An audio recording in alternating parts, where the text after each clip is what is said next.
Hi friends, ನಮಸ್ತೆ. ನಾನು chef ಸಂಧ್ಯಾ. ನಿಮಗೆ ಮನೆಯಲ್ಲಿ ಬ್ರೆಡ್ ಹಲ್ವಾ ಹೇಗೆ ಮಾಡೋದು ಅನ್ನೋ ವಿಡಿಯೋ ಶೇರ್ ಮಾಡ್ತಾ ಇದ್ದೀನಿ. ಮೊದಲಿಗೆ ನಾನು ತೊಗೊಳ್ತಾ ಇದ್ದೀನಿ ಬ್ರೆಡ್ಡನ್ನ ಸಣ್ಣ ಸಣ್ಣ ಪೀಸಾಗಿ ಮಾಡಿಕೊಂಡು ಅದನ್ನು ಎಣ್ಣೆಯಲ್ಲಿ ಹಾಕಿ ಫ್ರೈ ಮಾಡ್ತಾ ಇದ್ದೀನಿ. ಫ್ರೈ ಮಾಡಿ ಅದನ್ನು ಪಕ್ಕಕ್ಕೆ ಇಟ್ಕೊಂಡು ಮತ್ತೊಂದು ಕಡಾಯಲ್ಲಿ ಸ್ವಲ್ಪ ನಾನು ತುಪ್ಪ ಹಾಕಿ ಗೋಡಂಬಿ ಹಾಕಿ ಫ್ರೈ ಮಾಡ್ಕೊಳ್ತಾ ಇದ್ದೀನಿ.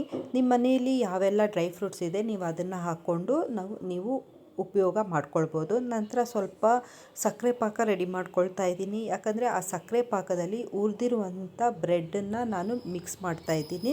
ಆ ಒಂದು ಸಕ್ಕರೆ ಪಾಕದಲ್ಲಿ ಈ ಬ್ರೆಡ್ ಚೆನ್ನಾಗಿ ನೆನಿಬೇಕು.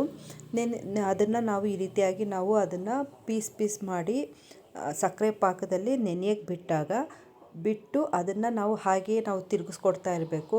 ಆಮೇಲೆ ಅದು ಎಣ್ಣೆ ಬಿಡ್ತಾ ಹೋಗುತ್ತೆ. ಯಾಕಂದರೆ ಬ್ರೆಡ್ಡನ್ನ ನಾವು ಎಣ್ಣೆಯಲ್ಲಿ ಹುರಿದಿರೋದ್ರಿಂದ ಅದು ಎಣ್ಣೆ ಬಿಡೋದಕ್ಕೆ ಶುರು ಆಗುತ್ತೆ. ಸೊ ಅದನ್ನು ನಾವು ಸಪ್ರೇಟಾಗಿ ನಾವು ತೆಗೆದಿಟ್ಕೊಂಡು ನಂತರ ಹಾಲಲ್ಲಿ ಸ್ವಲ್ಪ ಕೋವಾ ಮಿಕ್ಸ್ ಮಾಡಿ ಸ್ವಲ್ಪ ಕೋವಾ ಹಾಕಿ ನಾನು ರೆಡಿ ಮಾಡ್ಕೊಳ್ತಾ ಇದ್ದೀನಿ. ಸೊ ನಂತರ ಸ್ವಲ್ಪ ಹುರಿದಿರೋಂಥ ಗೋಡಂಬಿ ಏಲಕ್ಕಿ ಹಾಕಿ ರೆಡಿ ಮಾಡ್ಕೊಳ್ತಾ ಇದ್ದೀನಿ.